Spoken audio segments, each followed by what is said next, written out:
Hello, welcome everybody to the first BERD seminar of the spring semester. The organizer of the BERD series for the spring is myself, Mosuk Chow, and my colleague, Prabani. We are both at the Department of Statistics. And this talk is sponsored by CTSI, the Clinical and Translational Science Institute. I'm going to start with some webinar logistics. This Zoom webinar is being recorded automatically, and all attendees are muted except for me and Yanyuan. Please feel free to submit any questions anytime using the Q&A box. You will receive the link for the presentation slides and the recording after the seminar. And please complete the seminar feedback survey that you will receive.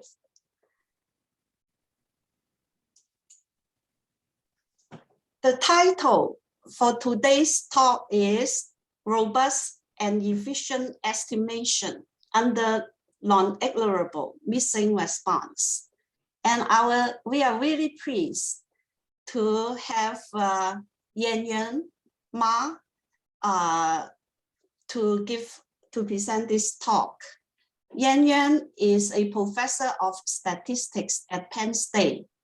Her research interest is in measurement error models, dimension reduction, mixed sample problems, latent variable models, selection bias and skewed elliptical distributions, and then the missing not at random problems, and more generally, semi-parametric problems. She is currently a fellow of the Institute of Mathematical Statistics and the American Statistical Association. Well, let us welcome Yanyuan. I'm the only one who and she can Thank you, Mosuk, for the introduction. So I'll take over and share my screen. Yes. Okay.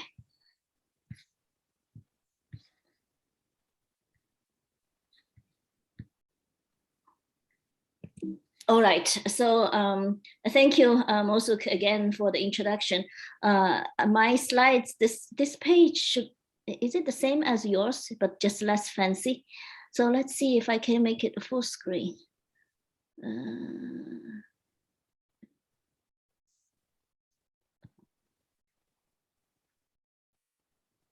Okay, this is better. So let me minimize that. So this is a talk on missing not at random. So the title is Robust and Efficient Estimation for the missing not at random problem. Especially we focus on non-ignorable missing in the response. So this is joint work with my collaborator, Jiwei Zhao, and he is an assistant professor in Wisconsin, Department of Biostatistics at Wisconsin at the moment.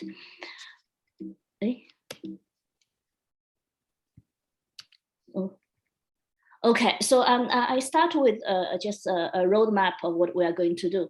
So I will first give you some introduction of the problem we work on. I know that more or less everybody encounters missing problems, but just put our problem into the context. I will still give a somewhat complete introduction. And then I will mainly talk about two different approaches to the problem we are studying. One is the conditional likelihood approach. The other is the semi-parametric approach. So that's 2 and 3 are the main contents of the paper and then of the talk. Then I will present some numerical results, especially there's a quite interesting data example, and we'll summarize the results, the talk, and mention some of the possible extensions along this line.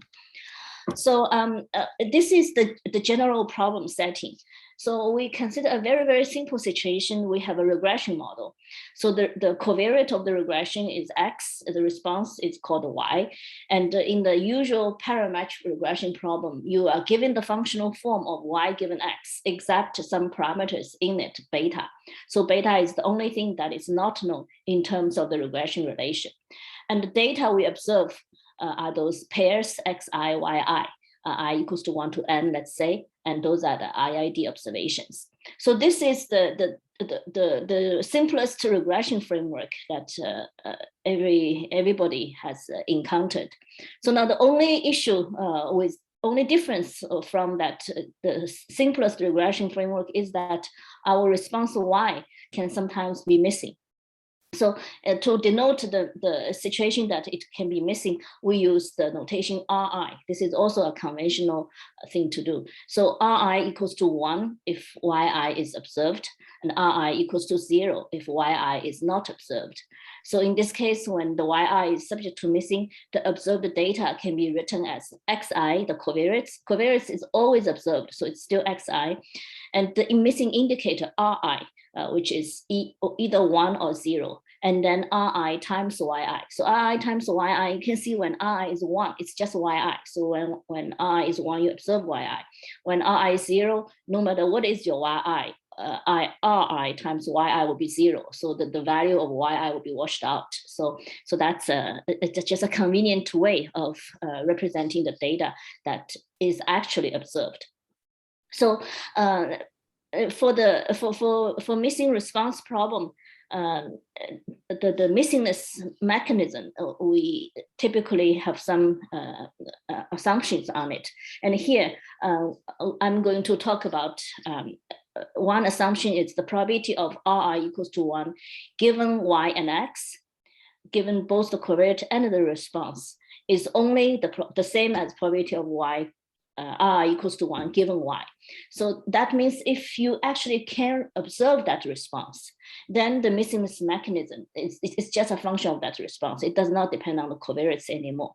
So this, of course, is an assumption. It does not have to be satisfied always. And this assumption is typically called a shadow variable assumption. So given Y, X and R are independent of each other. So X is like in the shadow. And then it's a somewhat, it's an assumption people make, but it's also somewhat restrictive. So there are literatures that try to relax that assumption. And the 3.2, this 3.2 you see is an attempt to relax that assumption. So in this case, you can decompose the covariates into two parts. One part is called U, the other part is called Z. And now the assumption is the probability of missingness, R equals to 1 given Y and the covariate X, is now dependent on the response variable still, but on the covariate only in the U part, not only on the U part, not on the Z part. So Z is factored out. So given both Y and U, Z and R are now independent of each other. So of course, you cannot. It is known that if your U is equal to X, there's no Z. If there's no shadow, Z here, Z is called the shadow variable. So if there's no Z, this problem will not be identifiable. So here, the assumption is that U is a proper subset of X. It cannot be the whole X. Okay, so other than make this kind of assumption, we do not further say what is the specific form of the missingness. For example, in 3.1, the probability of R equals to 1 given Y, in general, is a function of Y, but which function it is, we're not going to assume, we're not going to specify. Same thing in 3.2, the probability of R equals to 1 given Y and U. In general, it's a function of Y and U. So we just leave it as a function of Y and U. We're not going to specifically say what function it is. So this is our general framework. The Y given X, we have a parametric model, but the missingness mechanism, we do not have any specific functional assumption. We just leave as it is. So just to, in terms of terminology, this kind of missingness we consider in the missingness literature, it's called the missing not at random. Missing not at random means that the missingness itself depends on the variable that is subject to missing, which is y here. So r equals to 1 or 0 has something to do with y. And this is called missing not at random. And in contrast with missing not at random, we have missing completely at random, missing at random. So those are simpler, these two are simpler cases compared to missing not at random, and it's not what we are going to study here. Okay, so I cannot see people's face, but I can see Mosok's face. Is the problem setting clear? Okay, so she's nodding. So I think the problem setting is clear. So let me move on. So in terms of estimate, so our goal, let me go back a little bit. So our goal here will be try to estimate this beta in the situation that we do not observe y all the time in the missing not at random context. So we talk about two different scenarios, 3.1 and 3.2. So we said that 3.2 is a generalization, is a relaxation of the condition 3.1. So actually there are names. 3.1 is called complete shadow. So X here, it's like living in the shadow of Y. It goes away when you conditional on Y. So X is called the complete shadow. It's called a shadow variable, and 3.1 is called a complete shadow assumption. 3.2 here, Z is a shadow. Z does not, when you have Y and U, Z disappears. So Z is a shadow because it's only part of X. This is called a partial shadow assumption. So because complete shadow is simpler than partial shadow, so we're going to talk about this in the two scenarios respectively. First, complete shadow, and then partial shadow. So one typical approach, one approach to handle this missing not at random problem is called the conditional likelihood estimation, or sometimes we also call it pseudo likelihood estimation. And the key observation is really just a Bayes formula. So we have the model of y given x, which is a parametric model with beta in it. But we choose to write the other way. We choose to write out the probability of x given y. And we all know how to do that using Bayes formula. So here, this expression here on the first item is exactly the result of the Bayes formula. So now the good thing about that is for here, y given x is completely known except beta. And G is not known. G is the only thing that is not known. Otherwise, G and beta are the only thing that is not known. If G had been known, this model, even though it is very complex, the x given y model is also a parametric regression model, right? Because the whole functional form is known except beta. So when we have a totally parametric model of x given y, and if y is subject to missing, then we do not need to worry about that missingness. We can still use MLE. And this is, you can relate that to when we studied, for example, a linear regression problem. You can have the covariate, you can have a random design, you can have a random design or a fixed design. It does not matter. You can always use MLE. And this applies to all general parametric regression. So if G had been known, the x given y model is a completely parametric model. And as a result, we can ignore the missingness of y. We can just use the complete data to form a MLE for beta. And this is our starting point. So we just write out the complete data log likelihood. And in item 3, you see the expression. So basically just take a log of that and you maximize that. So this is the log of y given x plus log of g. But the log of g has no beta information involved, so we just throw it away. And then you subtract the log of the denominator, which is this integration. So now if g had been known, all we need to do is to maximize this log likelihood L of beta and g with respect to beta. And that is our estimator. Okay, so this is the starting point, and everything is very good, except that we do not really know G. We have been saying if G had been known, we could just maximize it. So now the problem is, how do we handle this unknown G? So depending on how we actually handle this unknown G, there are different methods existing. So here are the 3 different possibilities to treat this G of X. So the first one is sort of a very, how do you say, very awkward one. So we pretend that we actually know G.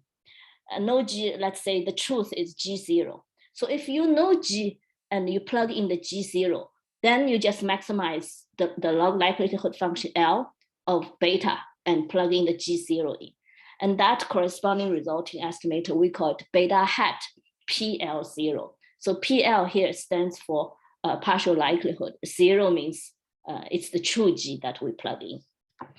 Of course, knowing G is something very rare. You really have to, in the Y given X model, you really have to have a very good design. So you design everything, so you know G0 of X. So in real life, most likely you do not know G of X. So what you need to do is to model it.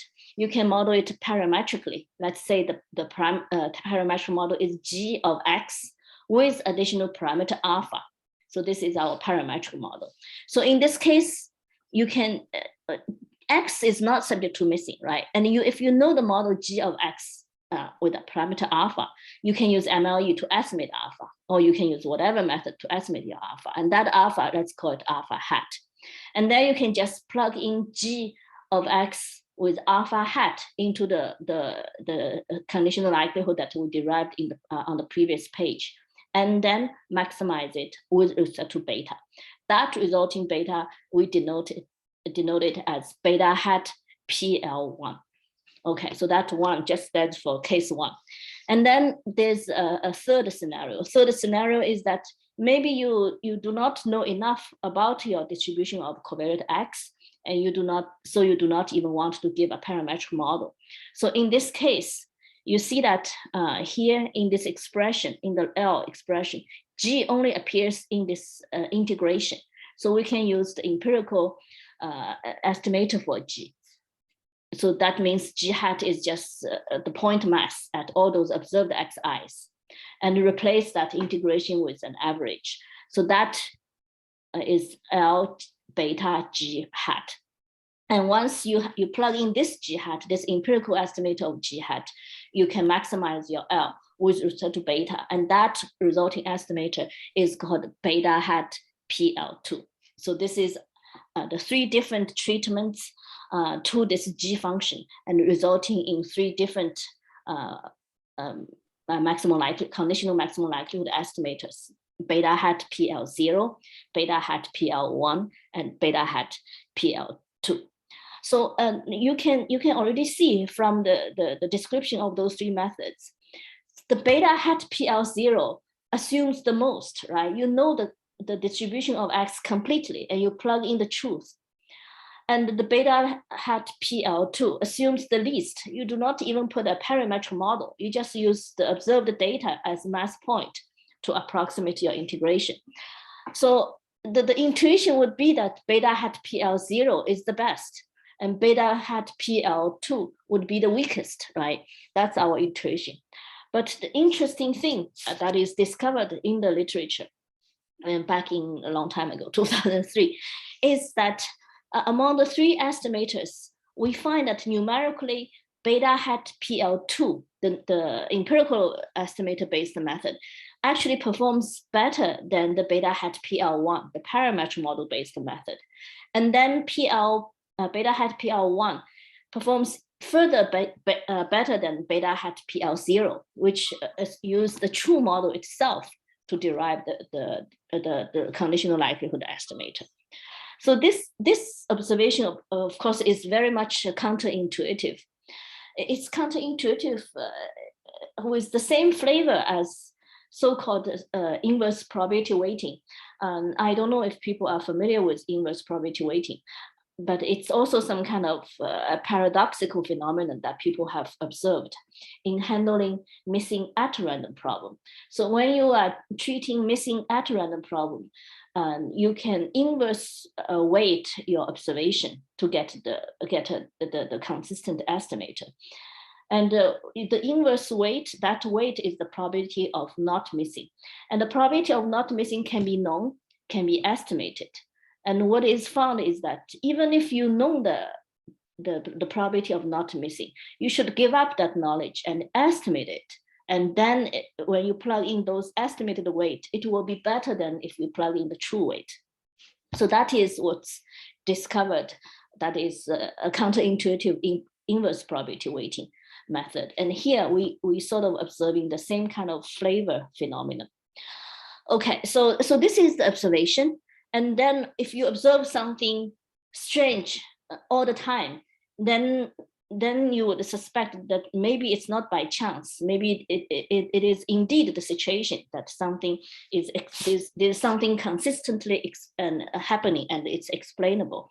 So the same person, the same paper that discovered this phenomenon explained the situation between beta hat PL1 and beta hat PL0.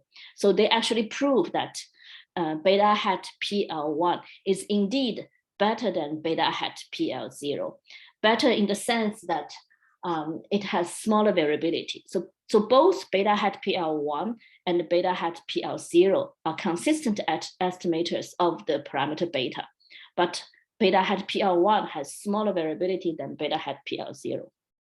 But they stopped there. They couldn't figure out what is the situation with beta hat PL2.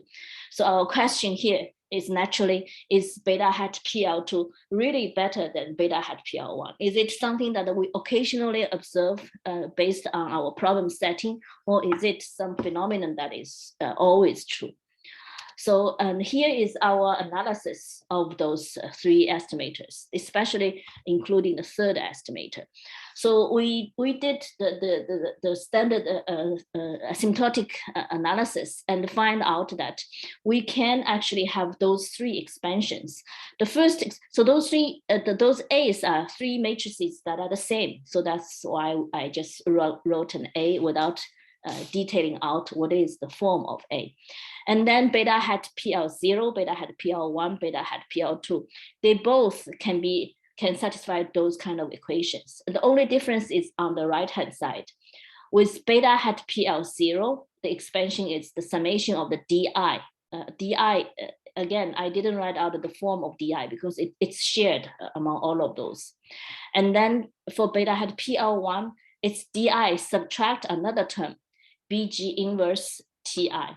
And then for beta hat PL2, it's DI subtract its conditional expectation given XI. So these two things, those three things, one does not have a subtraction. The second one has a subtraction of one special form. And the third one has a subtraction of its conditional expectation. And these are the only three differences between those three estimators. And furthermore, we can analyze the relation between those functions on the right-hand side. What we find is that if you take this expression here, the expansion attached to beta hat PL2, it is actually orthogonal with the difference between these two, between the second expansion on the right-hand side and the third expansion on the right-hand side.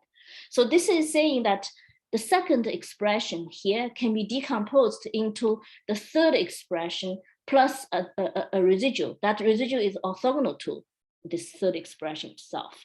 So that automatically explains the variance of the beta hat PL1 is the variance of beta hat PL2 plus another matrix coming from that residual.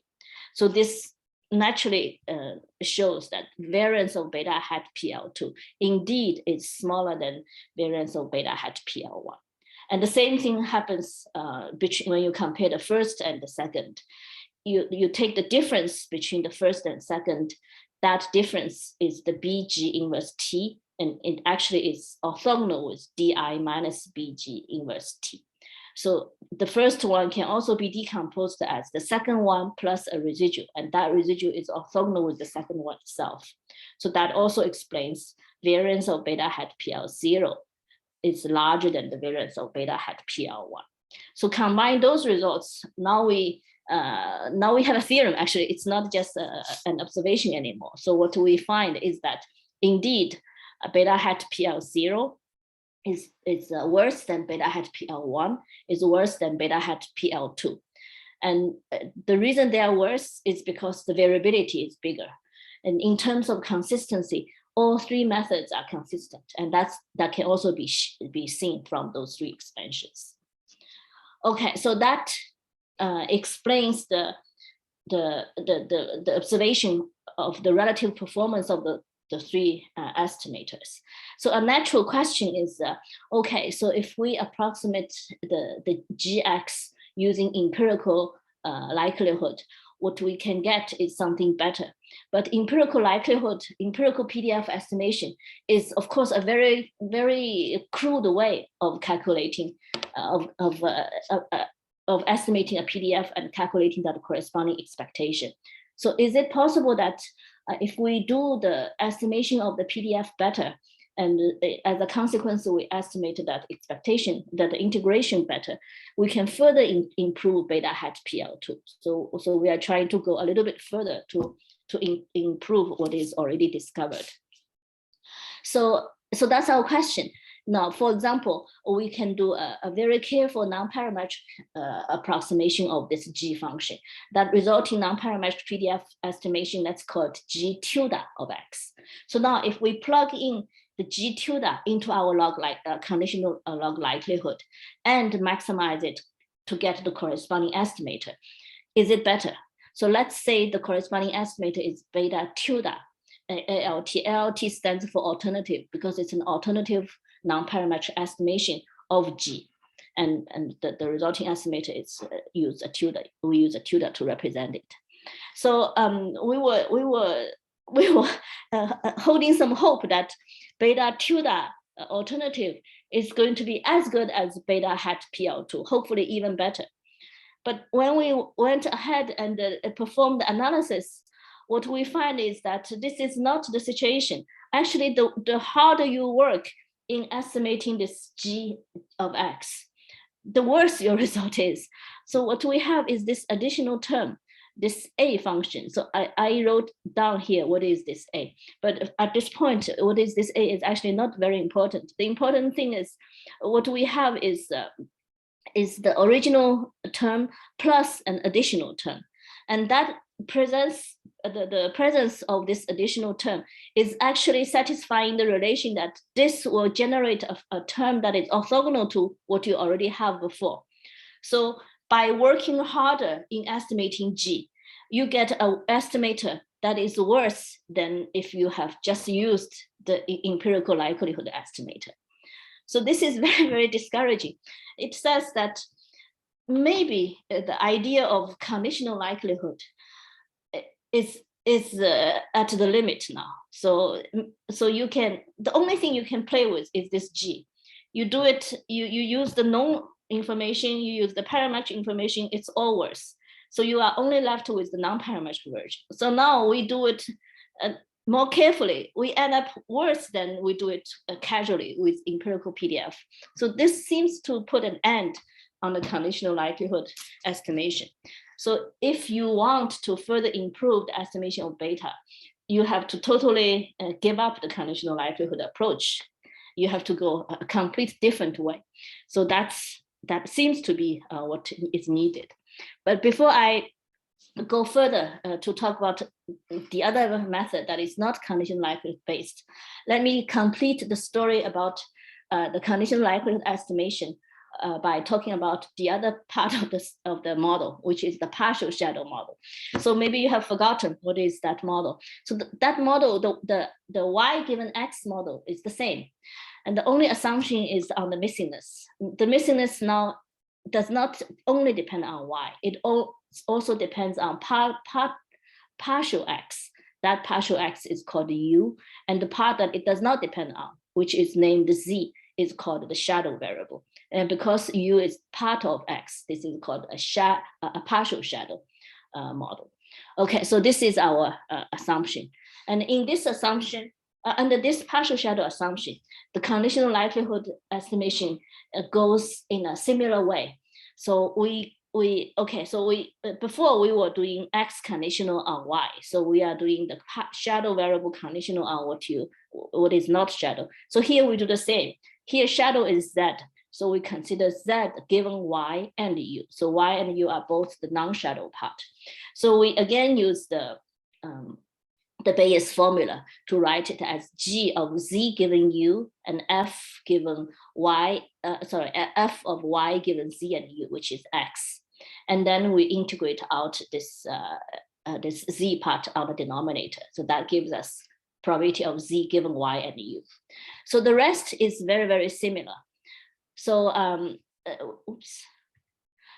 because it's a conditional likelihood, and the only thing that is subject to missing is in the covariates in terms of this model is involved, then we can ignore that missingness and use the likelihood approach. And this likelihood, we write it out. It's in this in the second bullet, second triangle from the bottom. So it's just the log of what you observe and ignoring this G on the numerator part.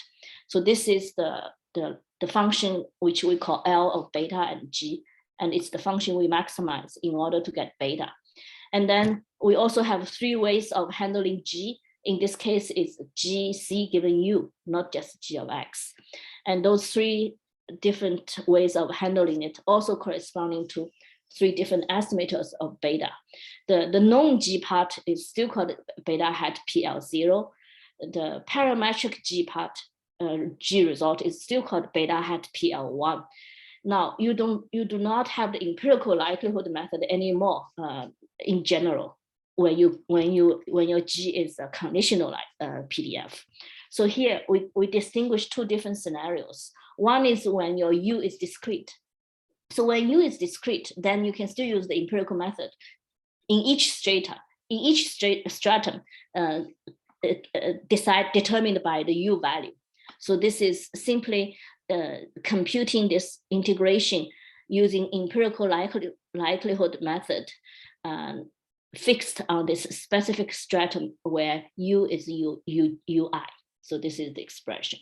So a more involved situation is when your U is continuous. So when your U is continuous, this one we're actually using the non-parametric regression. So this is a regression of Y given X given U, and this is the kernel method of approximating this non-parametric regression, this conditional expectation.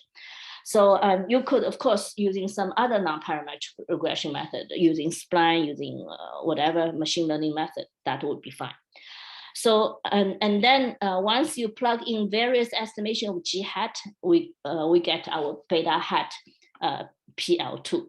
And the result still holds. Beta hat PL2 is actually better than beta hat PL1, and it's further better than beta hat PL0. So of course, there are some conditions that we ignore, some technical conditions. Okay, so now that we have completed the story of the conditional likelihood approach, we come back to our question. The important question is it possible to further improve the best conditional likelihood estimator, which is beta hat PL2. So as we said, it looks like we cannot play with the various estimation of G to make the conditional likelihood estimator better. So we take a totally different approach. And this totally different approach is the semi-parametric estimation approach. So to explain the semi-parametric method, I'm still going to split into 2 problems. I first will spend a lot of time talk about the complete shadow model. And then once we understand the complete shadow model clearly, then the partial shadow is very similar. So I will just wave through. Okay, so the first thing we do is just write out the PDF of your observation. So remember our observation is X, R, and RY. So we write the PDF out is the marginal of X times the conditional. Okay, this is conditional on 2 different scenarios. When R equals to 1, it is Y given X and probability of R equals to 1 given YX, which according to our model is pi of Y. And then the other scenario is when R is 0. When R is 0, you actually observe only X. You do not observe Y anymore. So Y can be anything. So according to this, it's Fy given X and probability of R equal to 0, which is 1 minus pi. And then you integrate out your Y. So here Y, the dummy variable, we use the T. So it's dt. So Fy times 1 dt is, of course, just 1. So we take this one out. So that's our joint PDF of the observation. So if you stare long enough at this, this PDF form, you realize that this is what we call a semi-parametric model. It's a typical form of a semi-parametric model. Semi-parametric model in the sense that in this model itself, there are parameters beta that is of finite dimension, right? Beta is a vector or even a scalar. It's a finite dimensional parameter. But there are also parameters that are of infinite dimension. For example, fx, we don't know what that is. So if you view it as a parameter, if you view it as a function, it's a function. But if you view a function as a parameter, it's an infinite dimensional parameter. And we also have this pi of y, we also do not know, and it's also a function. So that is also, if you view it as a function, it's a function, but if you view it as a parameter, it's an infinite dimensional parameter.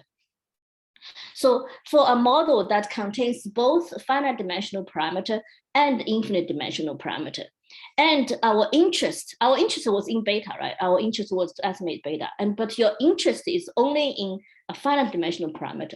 So this is what we call a semi-parametric model.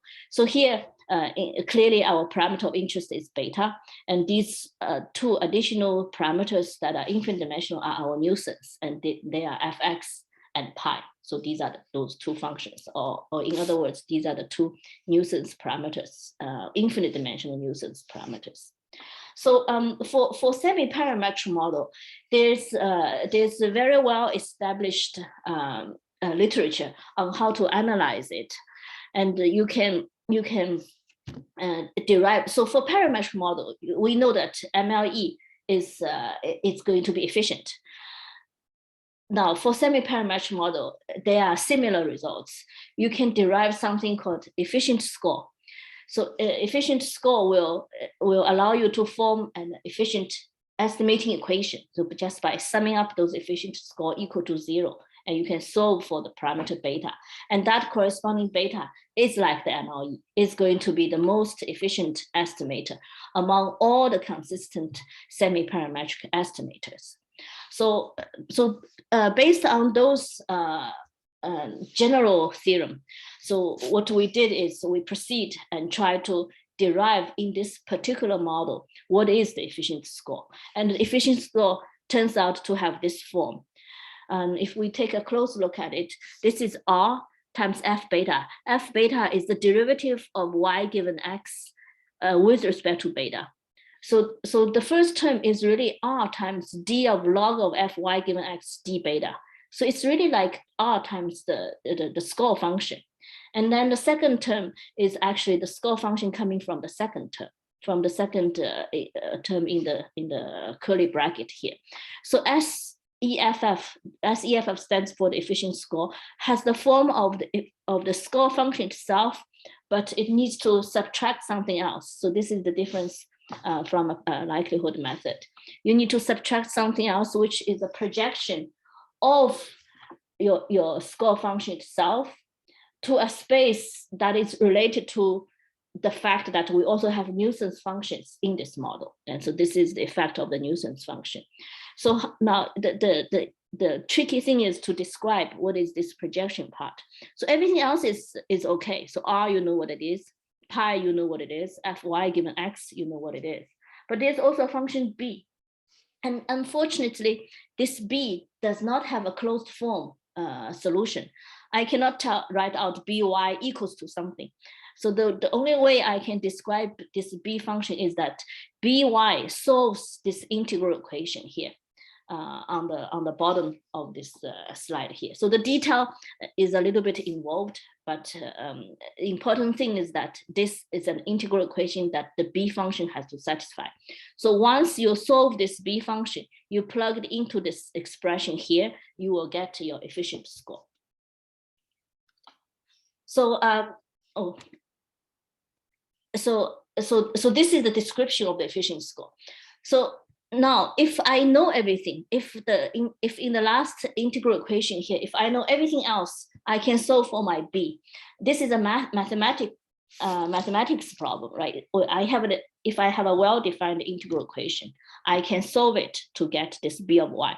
The detail of how to solve it, there are different methods existing in the math literature that you can use. So now, let's take a closer look at this to see actually, even if whether or not even our integral equation is well written. So that integral equation involves fy given x, which is known up to beta, and then we just carry our beta out to compute this b of y. So b of y in the end will depend on beta as well. So that's fine. That part is fine, but it also depends on this pi. Pi we do not actually know. So this b actually also depends on pi. If you solve for this b, it also depends on pi. And pi it's something that we do not know to start with. So we actually have bigger problem than not knowing beta. We also do not know pi, so we cannot formulate this. We cannot really write out this integral equation well. And there's a second reason we cannot write out this integral equation well, is because this expectation. This expectation is expectation conditional on y. The expectation conditional on y actually also depends on fx itself, and fx is also something we do not know. So there are various reasons. Not only it's a lot of work to solve for this b, it's also not possible for us to write out this integral equation in its exact form. So this is why we have to. This is why we have to make some adjustment or some compromise in order to facilitate the computation. So first of all, how do we handle this fx? Fx is needed because we need to compute these two expectations here. So remember, x is completely observed. So the PDF of x is really this g of x, like we had before in our first part of the method, the conditional likelihood method. So you can replace it with whatever method you like. For example, you can replace it with the empirical estimator, and this is what we are going to do. Empirical estimator is the easiest to handle, so we just put point mass on those x. So that's how we handle the unknown of fx. But how about the pi? So the way we handle pi is quite unusual. We are going to replace pi of y, this unknown pi of y, with some kind of guessed model, and that's a working model. We call it pi star of y. So of course, pi star of y is only a guess of your true pi of y. It may be right, it may be wrong. So for that reason, we have to distinguish from the true pi. So that's why we put a star there. So now if you plug in your fx using f hat x, and you plug in your pi with your pi star, you can now compute, you can now write out this integral equation in its exact form. And then you can solve for this b of y. That b of y is affected by your pi replaced with pi star. So we're going to write the solution as b star of y. And once you plug in b star of y, this efficient score is also going to change to be affected. So for that reason, we write the resulting efficient score as SEFF star. So that's what we have, the SEFF star. And the incredible discovery is that even if you plug in a pi, pi star, which might be completely wrong, we can still obtain the result that the expectation of the resulting SEF working efficient score is still 0. So that means we can still use the constructed efficient score to construct our estimator to get a consistent estimator. So this is the interesting part of the method. So here I write out the algorithm just to make things even more clear. So the first thing we do is we posit a working model for pi, and that model be pi star of y. So once you make up your mind about which pi star of y to obtain, then you solve your integral equation. So here now, integral equation, your pi is replaced with pi star. Your e is replaced with e hat, which is computed through the empirical likelihood of fx.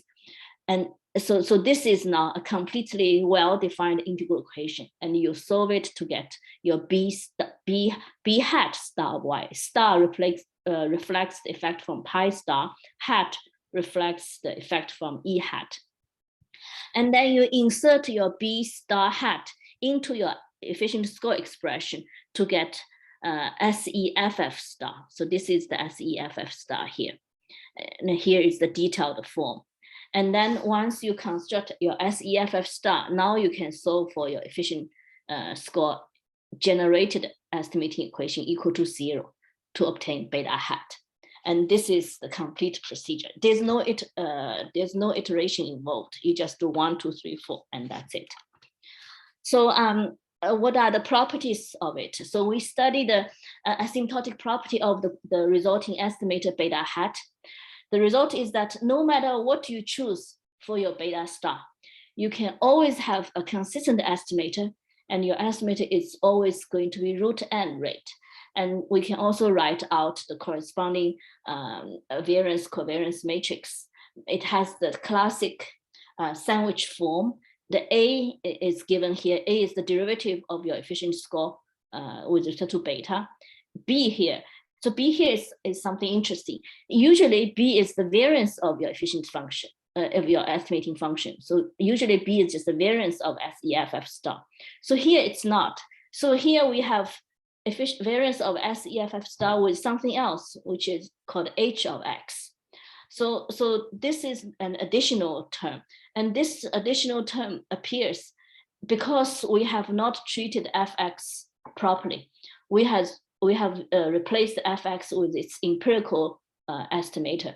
And that crude estimation has a consequence, and that consequence is reflected in this H of X here. Okay, so yeah, so this is the result. The result itself looks kind of classic, but actually the proof of it is quite unusual because we have a lot of additional complexities that are different from the usual, let's say MLE or even the usual semi-parametric estimator.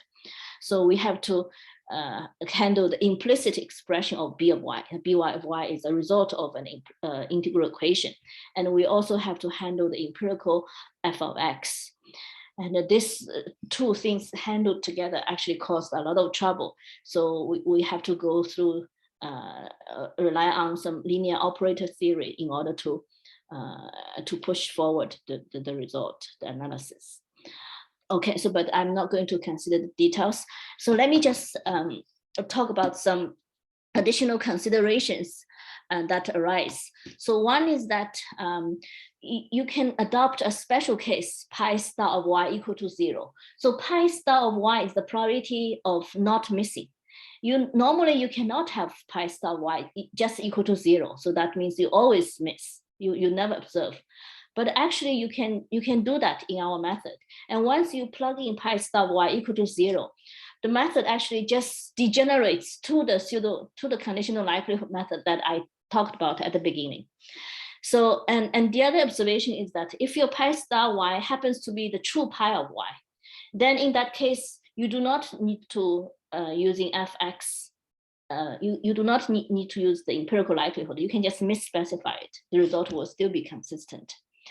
And also, if you happen to have the pi star y to be correct, then that b star, you do not have to solve it from the integral equation. You can actually just replace it with an arbitrary function of y, and the result will still be consistent. Okay, so these are some further thoughts. And I see I don't have a lot of time, so let me just quickly mention. So the complete shadow case is done now. So I'm just going to use one slide to talk about partial shadow. So the big picture is that the derivation technically is more complex. The results, though, is quite similar. And in the end, you can still use a working model. In this case, it's pi star, which is a function of both y and u. And the main difference from the complete shadow case is that fx. So fx now has to be replaced by the conditional PDF z given u. And now, because of that, the empirical estimation has to be replaced by some non-parametric estimation method. So, so these are the main difference. And then otherwise, you can derive the similar kind of asymptotic property and etc. So in the interest of time, let me just go through this data example briefly. So this is children's mental health in Connecticut. In this data set, we have the response Y, which is the teacher's report of the psychopathology of a child. So 1 means the child is abnormal, 0 means the child is normal. And we have about 2,500 observations. And out of those, about 1,000 are missing the Y. So 1,400 has the Y. So the covariates we kept 2 covariates, one for our Z, one for our U.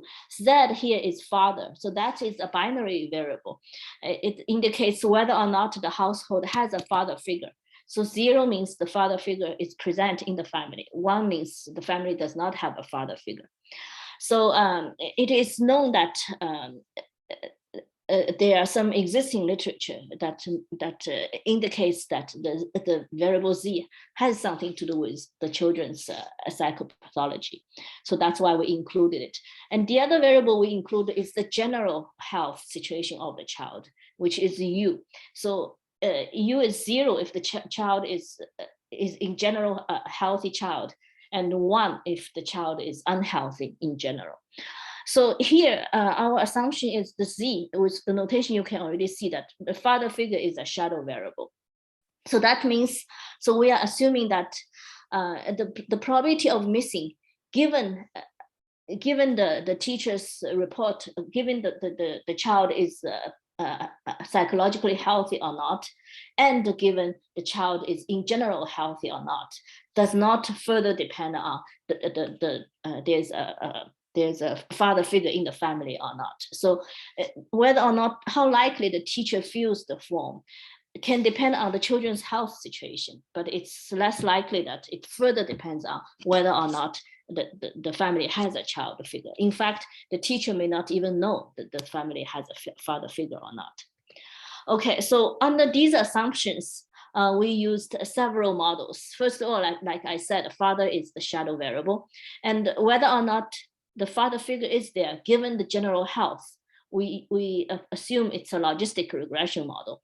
And then whether or not the missingness mechanism, we also use the logistic regression model. So giving all those models, then we can use the MLE of the classic MLE. Everything is parametric to do the estimation. And these results you see are the result of the MLE. So here is the comparison of different methods. One is the complete case. This is MLE result. One is the one is the complete case. We only use the totally observed observations. We throw away this 1,000 observation that it has missingness in it. The second one is the parametric EM algorithm. That's the maximum likelihood estimate I just mentioned. And the other is the pseudo likelihood method, the conditional likelihood I mentioned in the first half of the talk. And then the last two are the semi-parametric approach. The semi-parametric approach, when this beta hat is what we propose. This beta hat parametric represents if you use a parametric model for the fx. So here are the results. And the important thing, so first of all, father figure is important and a significant factor for children's mental health. And the important thing I want to point out is for you to compare this result here. So, so whether or not this is intercept, we can ignore. This is the general health. So whether or not the general health situation of a child affects his or her mental health. So here, our method estimates this to be significant with p-value 0.0012. All other methods, none of them actually detect this to be significant. So this is the big difference between our method and all the other methods. So let me just summarize the talk. So yeah, so we are handling the situation when the regression model itself is completely parametric, and it's the parameter in that regression is of interest. And we handle the situation that the response is subject to a non-ignorable missing. And in the general case, the missingness can be dependent on Y and also part of the covariates. Let's call it U. So other than that, we did not make assumption on that pi function. And the method itself does not require you to estimate this pi either. It only requires you to plug in whatever model you have guessed for your pi.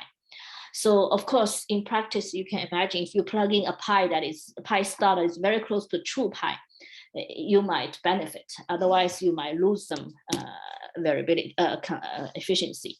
So to determine a good pi model, you can, of course, first of all, use all the parametric model first, and then estimate it using parametric MLE. And then the resulting estimated pi can be used as the pi star in the method that we propose. And with this, I think, yeah, there are some related extensions, but maybe I just stop here. Yeah, I stop here, and if you still have patience, you can ask whatever questions you may have.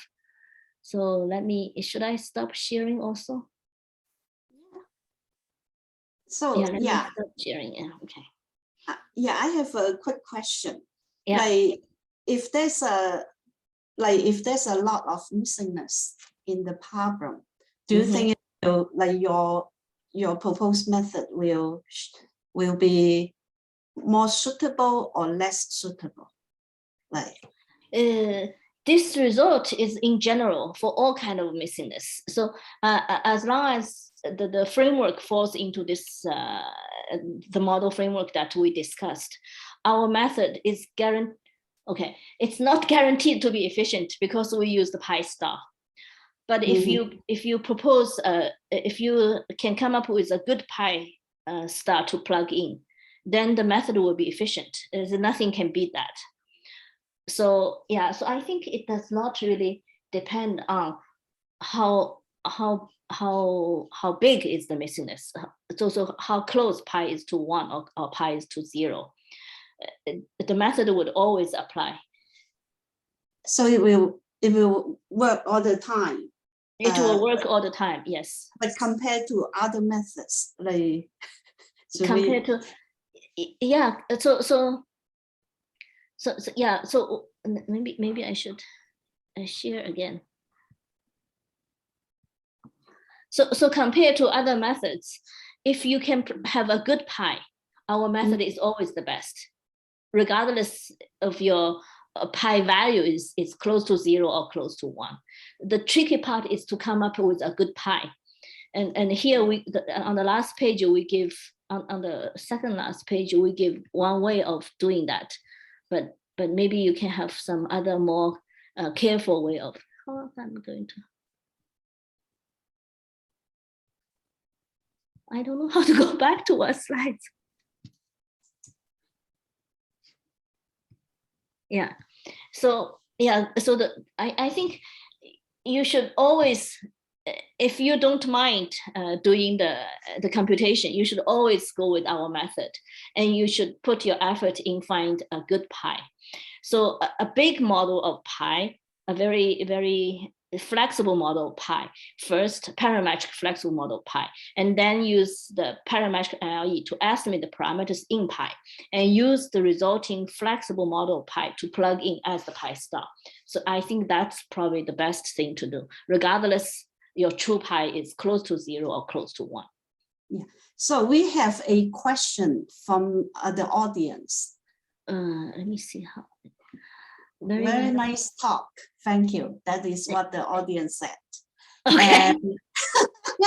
Thank you. So I will say thank you too. With the level. Yeah. So this question is similar to Mosuk's question. So yeah, exactly. Yeah, regarding the maybe let me see. So in our simulation, we don't have pi very big actually. Let me see if I wrote out the. So this is our. Where's the model setting? So this is our model setting. And this pi of YU, oh yeah, we tried in this case 20% of missingness, but you can try more percent of missingness.